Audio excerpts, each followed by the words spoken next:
देखो हर सब्जेक्ट में कुछ इंपॉर्टेंट टॉपिक होता है। इंपॉर्टेंट पॉइंट जैसे हिस्ट्री हो गया, पॉलिटी हो गया, ज्योग्राफी हो गया, उसमें चीजों को ट्रिक्स के सहायता से याद रखें। और जब एग्जाम में जाओगे 4 ऑप्शन दिखेगा ना, तो ऑप्शन एलिमिनेशन के हेल्प से भी आपको क्वेश्चन वहां पे बन जाए। को भी ध्यान रखिएगा, यहाँ पे बायोलॉजी नहीं है तो आपको आराम से यहाँ पे स्कोर करना आसान होगा। ह्यूमन टेंडेंसी होता है, हम सब भी जब स्टूडेंट थे, हम सब भी जब तैयारी कर रहे थे, तो ये सिंपल सी बात है सर, हम मेहनत कर रहे हैं तो हमारे माइंड में चलता है मेरा रिजल्ट क्या होगा, कटअप क्या जाएगा। Hello everyone, welcome to engineers वाला। कैसे हैं आप लोग? होपफुली अच्छे होंगे। आपको पता है जो 4 जून को आरआरबी जेई जिसका एग्जाम की कैंसिल हो गया था, उसका एग्जाम शेड्यूल्ड है।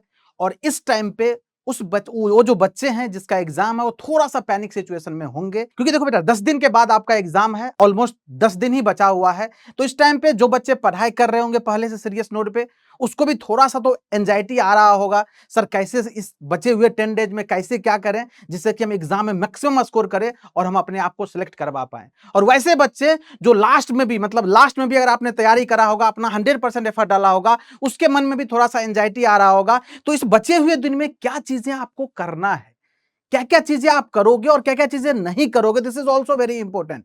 क्योंकि यहां पे टेक्निकल सब्जेक्ट भी आने वाला है और यहां पे नॉन टेक सब्जेक्ट भी आने वाला है। इस सारी चीजों पे मैं कंप्लीट डिस्कशन करने वाला हूं और ये वीडियो सीरियस एस्पायरेंट के लिए ही है, जो स्टूडेंट सच में आरआरबी जेईई एग्जाम को क्रैक करना चाहते हैं। इस वीडियो के नीचे कमेंट बॉक्स में आरआरबी जेईई के साथ रेड कलर का हार्ट जरूर बनाइएगा। चलिए स्टार्ट करते हैं, 1 बाय 1 चीजों को देखते हैं। तो देखो आप सबको पता है जो बचे हुए हैं आपके पास 10 डेज, और ये जो 10 डेज बचे हुए हैं ना, ये कितना इंपॉर्टेंट है इसके बारे में अगर मैं बात करूं तो सबसे पहले हम बात कर लेते हैं जो एग्जाम पैटर्न रहने वाला क्या है। आपको पता होगा लेकिन एक बार जस्ट रिकॉल कर देता हूं। देखो जनरल अवेयरनेस 15 मार्क्स का आने वाला है। Yes, physics and chemistry 15 marks का, बेसिक्स ऑफ कंप्यूटर 10 मार्क्स का, basics of environment and pollution control 10 marks का, और टेक्निकल पार्ट आप किसी भी ब्रांच से हैं, चाहे सिविल से हैं, चाहे मैकेनिकल, चाहे इलेक्ट्रिकल, चाहे इलेक्ट्रॉनिक्स, 100 मार्क्स का है। टोटल जो है आपके पास 150 क्वेश्चन, 150 मार्क्स। अब बात रहेगी सर टाइम कितना रहने वाला है, तो टाइम मिलेगा आपको 120 मिनट, मतलब 2 घंटे। और इस बात को ध्यान रखिएगा, सारे एस्पायरेंट के पास 2 घंटे मिलेगा। इसी 2 घंटे में आपको सब कुछ, सारा एफर्ट, सारा मेहनत को एग्जीक्यूट करना है। और सबसे बड़ी बात, यहाँ पे नेगेटिव मार्किंग है, 1/3 नेगेटिव मार्किंग है, और यहाँ पे वर्चुअल कैलकुलेटर अलाउ रहेगा। इस बात को भी ध्यान रखिएगा। ये तो आपका एग्जाम पैटर्न है। अब सर इस सारे सब्जेक्ट का क्या स्ट्रैटेजी रहनी चाहिए इस 10 दिन के अंदर, जिससे कि हम एग्जाम में मैक्सिमम स्कोर कर पाए। तो देखो सबसे पहले आपको पता होना चाहिए, जनरल अवेयरनेस किसी को पढ़ने में मन नहीं लगता है, मुझे पता है, लेकिन इस बचे हुए 10 दिन में अगर आप इस पॉइंट को याद रखें ना, तो बिलीव मानो आप बेहतर से बेहतर स्कोर कर पाओगे। अब क्या है पॉइंट, देखो ध्यान से। जिनकी ये सब्जेक्ट कमजोर है वो इंपॉर्टेंट टॉपिक को देख ले। देखो हर सब्जेक्ट में कुछ इंपॉर्टेंट टॉपिक होता है। आपने ऑलरेडी एग्जाम दिया हुआ है आरआरबी जेईई का, तो आपको पता होगा, आपको आइडिया होगा कहां से क्वेश्चन आते हैं, कहां से क्वेश्चन आए हुए थे।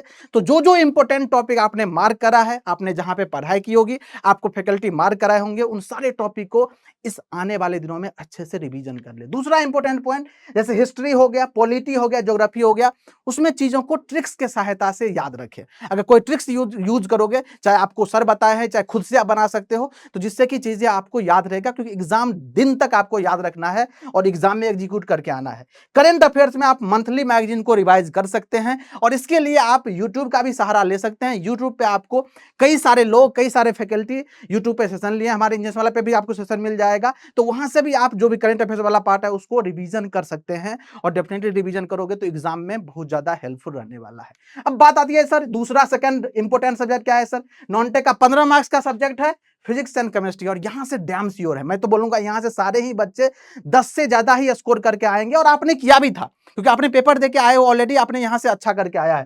देखो सभी चैप्टर को जरूर कंप्लीट करें एज पर सिलेबस, जो आरआरबी जेईई के सिलेबस में मेंशन है उसके सारे चैप्टर को आपको कंप्लीट करना है, और मुझे लगता है सारे लोग कंप्लीट कर लिए हैं। फॉर्मूला को मल्टीपल टाइम्स रिवीजन करना है। पीवाईक्यू जरूर प्रैक्टिस करें, और पीवाईक्यू में जो अभी पेपर हुआ है, जैसे अगर आप इलेक्ट्रिकल ब्रांच से हैं तो मैकेनिकल का पेपर, इलेक्ट्रिकल का पेपर, इलेक्ट्रॉनिक्स का पेपर, इन सारे क्वेश्चन को देखना है, और प्रीवियस ईयर क्वेश्चन का जो आपका जो ब्रांच है उसके सारे क्वेश्चन को भी देख के जाना है आपको, इस बात का ध्यान रखें। इसके बाद फिजिक्स के न्यूमेरिकल को प्रैक्टिस जरूर करें। फिजिक्स से कुछ न्यूमेरिकल आएंगे, और ये न्यूमेरिकल आपको डायरेक्ट फॉर्मूला पुटिंग, जो फॉर्मूला है अगर याद है, फॉर्मूला याद करके जाओगे तो वहां पे फॉर्मूला पुट करके आंसर लेके आ जाओगे। और daily fact and exception is very important for exam, और आपको पता है केमिस्ट्री में बहुत ज्यादा एक्सेप्शन वगैरह होता है, तो उसको भी ध्यान रखिएगा। यहाँ पे बायोलॉजी नहीं है तो आपको आराम से यहाँ पे स्कोर करना आसान होगा। अब बात आती है क्या सर, नॉन टेक के और सब्जेक्ट है। 20 मार्क्स मतलब 10 प्लस 10, अगर मैं बात करूं कंप्यूटर 10 नंबर का आता है और इन्वायरमेंट 10 नंबर का आता है। इसमें क्या क्या करना है आपको, तो इसमें भी जितने भी चैप्टर, जितने भी टॉपिक मेंशन है, उसको एज पर सिलेबस सारी चीजों को गो थ्रू कर लेना है। अब बचे हुए दिनों में पीवाईक्यू क्वेश्चन को जरूर प्रैक्टिस करना है। और सबसे इंपॉर्टेंट बात यहां पे, चाहे कंप्यूटर का बात करूं चाहे इन्वायरमेंट का बात करूं, आपको जो पार्ट टफ लग रहा है, यस, जो पार्ट आपको कंप्यूटर में भी टफ लग सकता है या आपका एनवायरनमेंट में भी टफ लग सकता है, उसका जो बेसिक्स होगा, जहां पे आपने नोट्स बनाया होगा या आपके पास जो भी नोट्स अवेलेबल है, उसको बेसिक से जाके एक बार रिवीजन कर लीजिएगा, प्रॉपर टाइम दे करके। थोड़ा सा टाइम लगेगा, क्योंकि अगर एक बार गो थ्रू कर लोगे ना बेटा, तो जब एग्जाम में जाओगे 4 ऑप्शन दिखेगा ना, तो ऑप्शन इलिमिनेशन के हेल्प से भी आपको क्वेश्चन वहां पे बन जाएगा। इस बात का ध्यान रखिएगा। और एट लास्ट इंपोर्टेंट टर्म्स को मल्टीपल टाइम्स रिवीजन करें। जिसको आपने मार्क करके रखा है उसको बार बार रिवीजन करना बहुत जरूरी है, क्योंकि ये सब्जेक्ट ऐसा है जिससे आपकी रेगुलर टच में रहते ही नहीं हो, और यहां से 20 मार्क्स का पेपर आने वाला है। तो इसीलिए अगर आप मल्टीपल टाइम्स इंपॉर्टेंट फैक्ट को याद रखोगे तो डेफिनेटली एग्जाम में अगर ऑप्शन एलिमिनेशन भी यूज करोगे तो चांसेस है आप वहां पे स्कोर कर लो, क्वेश्चन एग्जाम में करेक्ट कर लो। अब सर ये टोटल 50 नंबर नॉन टेक का कंप्लीट करने के बाद बात आती है 100 मार्क्स का, और ये 100 मार्क्स टेक्निकल का है, जिसको आप पता नहीं कितने सालों से पढ़ रहे हो, आपने कॉलेज टाइम में भी पढ़ा था, आपने तैयारी के टाइम में भी पढ़ा था। अब इसमें क्या स्ट्रैटेजी रखनी चाहिए आपको, तो सबसे पहली बात, डेली बेसिस पे आपको रिवीजन करना है, कॉन्सेप्ट का रिवीजन करना है, और साथ में प्रैक्टिस करना है टाइमर लगा के। मैं फिर बोल रहा हूं, जो बचे हुए 10 डेज है ना, अगर आप टाइमर लगा के प्रैक्टिस नहीं करे बेटा, तो आप एग्जाम में पता चला टाइम सर मैनेज ही नहीं हो पाया। This is very important. इसलिए रिवीजन के साथ साथ क्वेश्चन प्रैक्टिस विद टाइमर जरूर करना है।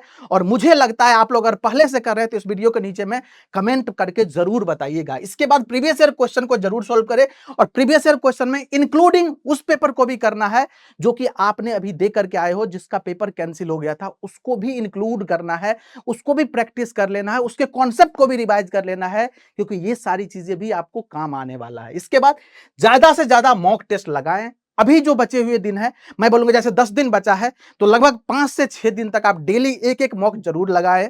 और जब मॉक लगाओगे तो आपको एक आइडिया लगेगा जो पेपर को कैसे अटेम्प्ट करना है, आपका एक टेम्परामेंट सेट होगा, आपका माइंडसेट डेवलप होगा, जो एग्जाम में किस तरह की चीजों को डील करना है, ये सारी चीजें आपको आइडिया लगेगा। यहां से अपनी मिस्टेक्स को एनालाइज जरूर करें। जो भी गलतियां आप मॉक टेस्ट में करोगे उसको एनालाइज भी करना है आफ्टर कंप्लीशन ऑफ मॉक, और उस पर काम करके उसको नेक्स्ट मॉक में इंप्रूव भी करना है, जिससे कि एग्जाम में सिंगल मिस्टेक्स नहीं होनी चाहिए।